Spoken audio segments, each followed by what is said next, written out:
Hello friends, नमस्कार and welcome to समाधान।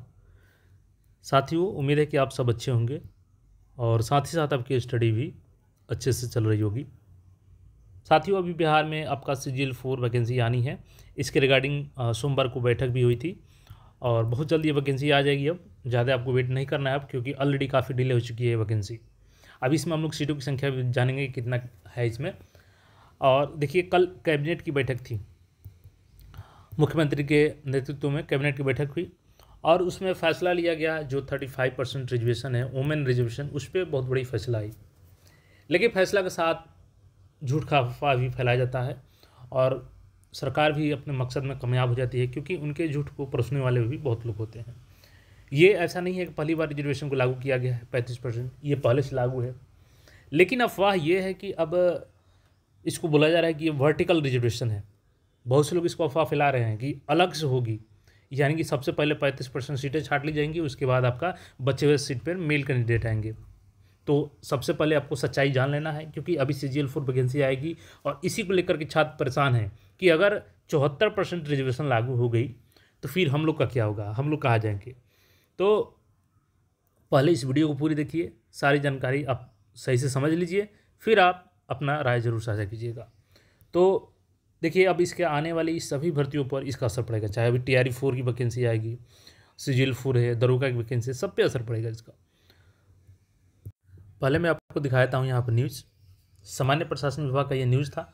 अब देखिए, आप सबका लगातार कमेंट था, इसीलिए मुझे बनाना पड़ा मजबूरी में ये वीडियो। आप सब लगातार मैसेज कर रहे थे कि सर इसको क्लेरिफाई कीजिए, बहुत जगह बताया जा रहा है कि ये वर्टिकल रिजर्वेशन हो गया है और अब बिहार में 74% रिजर्वेशन हो जाएगी। तो ऐसे में तो बॉयज़ कैंडिडेट्स के लिए बिल्कुल मुश्किल घड़ी हो जाएगी। बिहार राज्य इसलिए मैं बना रहा हूँ क्योंकि कल मैंने ऑलरेडी इसको अपडेट किया था। बिहार राज्य के सभी सरकारी सेवाओं संवर्गों के सभी स्तर के एवं सभी प्रकार के पदों पर सीधे नियुक्तियों में राज्य के मूल निवासी महिला अभ्यर्थियों को ही 35% क्षैतिज आरक्षण अनुमान्य कराने के संबंध में निर्णय लिया गया है। और यहाँ पर देखिएगा डॉक्टर बी राजेंद्र। अब देखिए, इसको समझने से पहले मैं आपको बता दूँ कि जो CGL 4 का इंतजार कर रहे हैं, देखिए सोमवार को इस पर बैठक हुई थी और इसकी वैकेंसी को लेकर के प्रोग्रेस हुआ है अब, क्योंकि पहले काफ़ी धीमा रफ्तार था। इसमें बात करें तो 1064 आपका ASO का पद है, 88 आपका योजना सहायक है, 124 प्लस के आसपास आपका ऑडिटर का पोस्ट है, 39 इसमें आपका उद्योग विस्तार पदाधिकारी का है, 37 पोस्ट आपका जो है वो है माप तौल इंस्पेक्टर का। तो ये अभी आंकड़ा है जो आयोग के पास पहुंच चुकी है और भी वैकेंसियों को अब जल्द से जल्द भेजा जाएगा और नोटिफिकेशन आपका हर हाल में चुनाव से पहले आएगा, लेकिन एग्ज़ाम आपका चुनाव से पहले नहीं होगा, ये भी तय है। ठीक है। अब जो रिजर्वेशन की बात है यहाँ पे, जिसको बहुत से लोग चला रहे हैं कि ये 74% रिजर्वेशन अब बिहार में लागू हो गया, बट ये सरासर गलत है, क्योंकि सरकार का जो मकसद था उसमें सरकार कहीं ना कहीं कामयाब होती दिख रही है। सरकार का भी यही था कि लोगों की नज़र में ये जाए कि हम रिजर्वेशन को लागू कर रहे हैं बढ़ा करके, बट ये 35% रिजर्वेशन तो पहले से लागू है, इसका भर्तियों पर कोई असर नहीं होगा। असर ये होगा कि जो बिहार की बाहर की महिलाएं हैं वो अब इसमें रिजर्वेशन का लाभ नहीं ले पाएंगी और केवल बिहार के महिला अभ्यर्थियों के लिए ये लाभ मिलेगा, जो कि अच्छी खबर है। लेकिन इसका मतलब ये नहीं है कि आप इसको ये दिखाएं कि नया रिजर्वेशन लागू हो गया, 74% रिजर्वेशन लागू हो गया। और अभी मैं आपको बताऊंगा कि कैसे कितना अभी रिजर्वेशन लागू है, क्योंकि इसको समझना ज़रूरी है। काफ़ी इसको लोगों ने भ्रम फैला दिया है। देखिए, आप भोजपुरी में एक कहावत सुने होंगे, मैं बताता हूँ आपको भोजपुरी की कहावत, कि झूठ के पाँव में चप्पल नहीं खे। बोला जाता है कि झूठ के पाँव में चप्पल नहीं खे, बाकी दौड़ल खूब जात बा। तो वही हाल है कि न्यूज़ क्या है और चलाया किया जा रहा है। ये तो 35% पहले से लागू है, ऐसा थोड़ी है कि पहली बार लागू किया गया है। तो इससे मेल कैंडिडेट को जो पहले से असर पड़ता था वही असर है, नया में कोई दिक्कत नहीं होगी। और जो ये चूँकि ऑलरेडी आपका कट कर ही सीट मिल रहा था 35%। देखिए, अभी जो बिहार में रिजर्वेशन लागू है वो आपका है EBC को 18%, OBC को 12%, SC को 16%, ST को 1%, OBC वोमेन को 3% और EWS को 10%, टोटल 60% रिजर्वेशन है। अब मैं बताता हूँ कि 74% आंकड़ा क्यों पहुँच रहा है और क्या सच में 74% का रिजर्वेशन लागू हो चुका है। अब इसके लिए देखिए, आपको कहीं दूर नहीं जाना है। इसके लिए अभी हाल ही का 71वीं का जो नोटिफिकेशन है, इसी को हम लोग देख लेते हैं। इसमें क्या है कि महिलाओं के लिए आरक्षित रिक्तियों की संख्या, ये देखिए हॉरिजॉन्टल आरक्षण है महिलाओं को 35%। कहने का मतलब ये है कि 60% तो आपका रिजर्वेशन लागू है जो वर्टिकल है। ऊर्ध्वाधर आरक्षण कितना है 60%, यानी कि 40% सीटें ओपन है और 60% पे अलग अलग कैटेगरी का, जिसमें ईडब्ल्यूएस को भी 10% है और बाकी कैटेगरियों को भी, इसमें टोटल परसेंटेज मिला के 60% यहाँ पे जो रिजर्व सीटें हैं। अब इसमें क्या है कि हॉरिजॉन्टल का मतलब होता है कि कैटेगरी में रिजर्वेशन, यानी कि रिजर्वेशन में रिजर्वेशन। तो यहाँ पे मान के चलिए किसी जनरल के 40 सीटें मिल रहा है, तो यहाँ पे जो जनरल कैटेगरी की महिला होंगी उसमें ओबीसी की महिला नहीं जाएंगी, जहाँ पे इनको 35% रिजर्वेशन दिया जा रहा है। ये रिजर्वेशन 35% इनको ओबीसी के सीट में मिलेगा।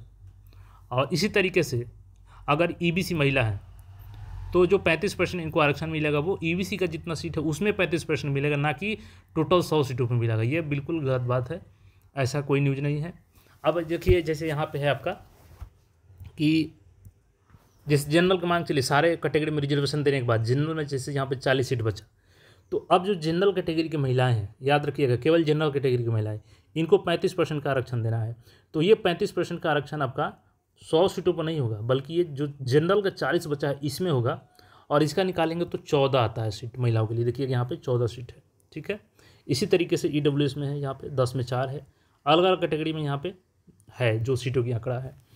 तो ये जो 14 है, अब इसको अगर हम लोग देखें तो पहले से 60 था और इसको 14 को मिला दे, यानी कि ये तो 60 रिजर्व है, जिसका जिस कैटेगरी से है उसी कैटेगरी का लोग इसमें जाएगा। 60 में कोई दूसरा कैटेगरी जाएगा नहीं, क्योंकि 60 में अगर 12 ओबीसी का है तो उसमें केवल ओबीसी जाएगा। 10 ईडब्ल्यूएस का था, ईडब्ल्यूएस के छोड़ा कर दूसरा कोई उसमें नहीं जाएगा। तो 60 तो यहाँ पर ऑलरेडी रिजर्व था इन सब कैटेगरी के लिए। 40 था ओपन, जिसमें सभी लोग जा सकते थे, चाहे वो ओबीसी से हैं, चाहे आप एससी से हैं, चाहे आप एसटी से हैं। इस 40 की सीटों पर फाइट कर सकते थे। लेकिन चूंकि महिला आरक्षण ऑलरेडी पहले से ही लागू है, तो इसमें क्या होता था कि 35% सीटें काट करके निकाली जाती थी 14, यानी कि अब इसमें से 14 अगर घटा देते हैं तो कितना हो जाता है आपका 26। जो 26 सीटें बची है ओपन, इसमें आप चाहे महिला कैटेगरी हैं, चाहे ओबीसी से हैं, जनरल से हैं, कोई भी हैं, इन 26 सीटों पर कट ऑफ जनरल के निकाल करके जा सकते हैं, ठीक है। तो अब देखिए इसको एक और एग्जांपल से हम लोग समझते हैं। मान के चलिए कि टोटल 100 सीट है, जिसमें ईबीसी का 18% रिजर्वेशन है, तो इनको मान के चलिए 18 सीट मिल गया। ओबीसी का 12% रिजर्वेशन है तो इनको 12 सीट 100 में दे दिया। एससी का 16% रिजर्वेशन, इनको 16 सीट मिल गया। एसटी का 1% रिजर्वेशन तो इनको 1 सीट मिल गया। ओबीसी वुमेन को 3% है, इनको 3 मिल गया। ईडब्ल्यूएस को 10 है तो 10 मिल गया। टोटल सीटें कितने बच गई रिजर्वेशन के बाद? टोटल 60 तो रिजर्वेशन में ही चला गया, सीटें बची 40। अब 40 सीटें यहाँ पे ओपन है, ठीक है। अब क्या है कि जो 35% रिजर्वेशन है, चूँकि ये हॉरिजॉन्टल है तो आपको 100 में इसको 35% नहीं लगाया जाएगा, जो कैटेगरी है उसमें लगाया जाएगा। अब ईबीसी का है तो ईबीसी का महिला का 35% रिजर्वेशन, ये 18 सीट पे लागू होगा, ना कि 100 पे। तो मान के लिए यहाँ पे 6.3 आता है, लेकिन सीट तो 6 होगा या 7 होगा, ठीक है। इसी तरीके से ओबीसी का यहाँ पे देखिएगा तो 4 है, एससी का 5 आएगा, एसटी का मान के लिए ज़्यादा सीट होगा तो ये आंकड़ा आएगा, अभी तो दशमलव में आ रहा है, और ये फीमेल का है तो इसमें नहीं होगा। ईडब्ल्यूएस का यहाँ पे 3 या 4 आएगा, ठीक है, 10 सीटों में। तो ये जो 35% रिजर्वेशन है, ये आपका 100 पर डायरेक्टली इस्तेमाल नहीं होगा, ये कैटेगरी में होगा, यानी जो रिजर्वेशन पहले से दिया गया उसी में लागू होता है। अब यहाँ पे जो मेन मुद्दा है ना कि 40 वाला रिजर्वेशन के बाद जो 40 सीटें ओपन हो रही है, तो इसमें भी चूँकि अब कैटेगरी वाइज सभी में लग रहा है, तो ये जनरल के लिए सीटें हैं।